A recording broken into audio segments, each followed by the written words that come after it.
You know what song is stuck in my head right now? Kill Bill by SZA. Today we are talking about my best books of 2022, which was a very good reading year. I realized I actually had a lot of 5-star reads and I had no 1-star read because any book I feel will be a 1-star, I immediately stop reading because why would I read something I'm not gonna enjoy? That's stupid.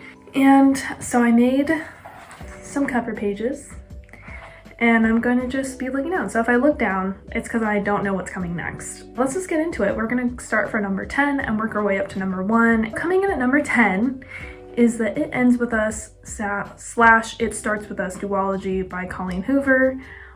I reread this year. Well, I read It Ends With Us for the second time and I bumped it up from a 4 to 5-star. I really liked it. I don't know what it was about the second time, but I just felt like it was really good for some reason. I was like, whoa. I was like, guys, we are doing something right over here. What is going on? And I especially loved the second book, better than the first one, and I don't know why. And I think it's because I got into a new relationship when I was reading that book, and I was like, oh my god, my boyfriend reminds me of Atlas. So I think I was just in the feels, and because I was in the feels, I just read the book at the right time for me. So coming in at number 9, I loved this book. I was so surprised because I gave the first book 3 stars and then it's a 5-star series. I love it so much, which is the Shatter Me series. Now, I did not finish the Shatter Me series because I didn't. I would say the Shatter Me series is a 5-star series. I think that Ignite Me, which is the 3rd book and the last book in the series, is my absolute favorite. It's a 5-star series for me. It is a dystopian romance. It is very John Green era. Not that it reminds me of John Green, but you know the era that reading was during John Green. It's very Hunger Games, Divergent, Percy Jackson, that whole era. It reminds me of that era of reading. But I loved it. And I think I liked it because it felt nostalgic, but also was new information. And I was like, it blew me away. And I'm an Aaron Warner stan. The whole time I was texting my boyfriend and I was like, I need you to be him. And he was like, he's literally words on paper. And I was like, you don't get it. Coming in at number 8 is Carrie by Stephen King. I am shocked about how much I liked Carrie by Stephen King. Shocked. I did not think I was gonna like it. I thought it would be it's okay. I learned that there's one thing I love, and that is crazy woman being crazy woman because of another person. I like the tortured woman. Not in real life. Let's clarify. Let's make a clarification. Not in real life, but in books, when women go through an abundance of trauma and then go absolutely feral, that's hilarious. And it's so good. Carrie is basically about a woman, or a young girl, a 17-year-old girl, who is traumatized and then kills her entire town. Coming in at number 7 is Tell Me Lies by Carola Lovering. Now, when I first read this, I rated it a 4 stars, and then I thought about it every single day for 2 weeks. So I bumped it up to a 5-star, and then it made number 7. It was so good. It's told from 2 POVs, which I don't really like multiple POVs, but this book I did like it. And it's basically about a horrible relationship between a woman and a man. I think that it's really the man's fault, as it usually is, right guys? It's usually, it was the man's fault, I think. It gives Normal People vibes and also Sally Rooney vibes, so if you oh, that's the same author, Dodoy. That's why I thought of that, okay. If you like Normal People or if you like Sally Rooney, I would highly recommend Tell Me Lies. It's very, they just keep coming together, and they just keep coming together and coming together and coming together, and it's horrible. So I would recommend it. If you are in the mood, if you just got broken up with and you need to know why men are trash, pick it up. Pick it up. Pick it up, girly. So coming in at number 6 is In 5 Years by Rebecca Serali. I don't know how to pronounce that name. I don't know how to pronounce a lot of things. I would be the worst substitute teacher. It'd be so annoying. So this book also surprised me. I thought that this book was gonna be a 3-star. I thought it was a shitty romance. No, it is so good. I don't remember what it's about because I read it a long time ago, but I do think about the ending all the time. But I believe It's about this woman who jumps in time 5 years and then she jumps back. So she has like this dream where she's like intensely in love and then she goes back in time. And then her best friend falls in love with the man that she was in love with. I think that's what the story is. And it was it was so good. I cried. I never cry reading books, and I cried reading this one. I annotated it. I have so many sticky tabs in that book. It was so, so good. We made it to the top 5, guys. We made it safe and sound. We made it. Coming in at number 5 is Everybody in This Room Will Someday Be Dead by Emily R. Austin. This was a book that I picked up because I wanted to be a cool, hot girl that reads literary fiction. So I picked this book up, and it also has a cool cover. And I finished it, and I needed everyone I know to read it, and I also needed to tell everyone I know about it at the same time. It was so good. It was just so good. It was so well written. It was hilarious and funny. The premise of it is that a woman, an atheist lesbian woman, this is important information to know about the book. You need to know that the character is atheist, and you need to know she's a lesbian to make the premise funny. Because she sees an ad in the newspaper that's like, do you want free therapy? She's like, yes, I do. So she goes and she finds out that it's a church. So basically this church put a fake ad in the newspaper to get people to come to their church. And when she gets there, they're like, oh, you're here for the job. And she's like, yes. And then she just gets hired at a church.